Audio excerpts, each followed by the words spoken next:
کتاب صوم رمضان، مصنف مولانا وحید الدین خان، آواز ام اشہاد۔ پابند زندگی کی مشق۔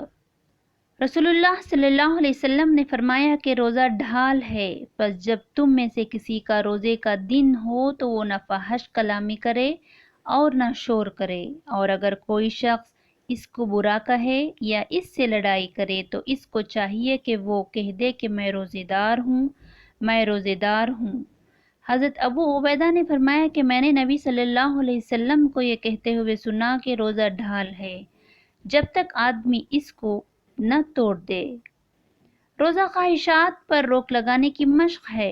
رمضان کے مہینے میں اس کی مشق اس آخری حد پر کرائی جاتی ہے کہ کھانا پینا جیسی ضروری چیزوں کے استعمال سے بھی روک دیا جاتا ہے۔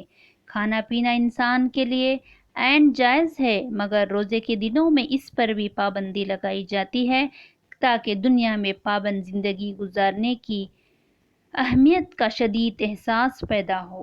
روزے کا یہ مقصد اگر آدمی کے ذہن میں تازہ ہو تو وہ اشتعال کے مواقع پر مشتعل ہونے سے بچے گا، کیونکہ روزہ اپنے آپ پر کنٹرول کرنے ہی کا تو سبق ہے۔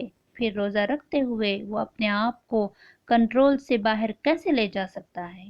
اس طرح کا شدید سبق ہر سال کے لیے ایک مہینے میں عملی طور پر دیا جاتا ہے۔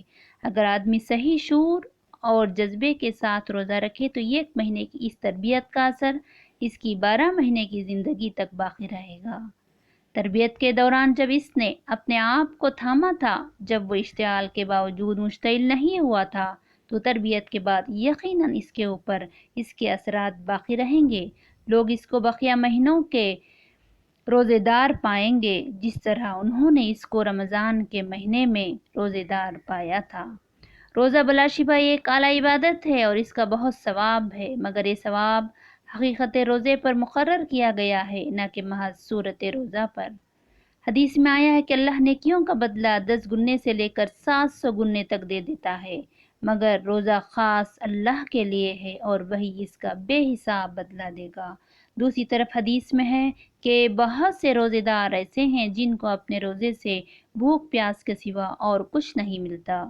ایک روزہ اور دوسرے روزے میں اس فرق کی وجہ کیا ہے، جبکہ بظاہر ہر آدمی کا روزہ یکساں ہوتا ہے؟ اس کی وجہ یہ ہے کہ روزے کی جو ظاہری شکل ہے وہی اصل روزہ نہیں ہے، بلکہ وہ اصل روزے کی ایک علامت ہے۔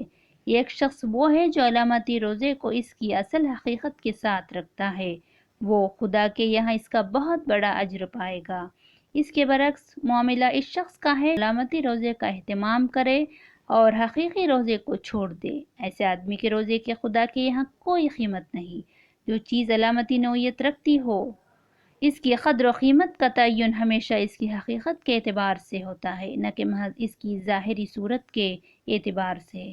روزے کی ظاہری صورت کھانا پینا چھوڑ دینا ہے۔ یہ چھوڑنا اس بات کی علامت ہے کہ بندہ خدا کے حکم کے ماتحت ہے، وہ ہر اس چیز کو چھوڑنے کے لیے تیار ہو جاتا ہے جس کو چھوڑنے کا خدا سے حکم دے، حتیٰ کہ اگر وہ حکم دے تو وہ کھانے پینے جیسی ضروری چیزیں بھی اس کی خاطر چھوڑ دے گا۔ اب ظاہر ہے کہ جو شخص ایک مہینے کے مخصوص اوقات میں کھانا پینا چھوڑ دے مگر خدا کی دوسری منع کی ہوئی چیزوں مثلاً جھوٹے بول اور جھوٹی کاروائیاں نہ چھوڑے، اس نے گویا علامتی حکم کی تو پیروی کی مگر جو اصلی حکم تھا اس کو نظر انداز کر دیا۔ ایسا آدمی کسی انعام کا مستحق نہیں ہو سکتا۔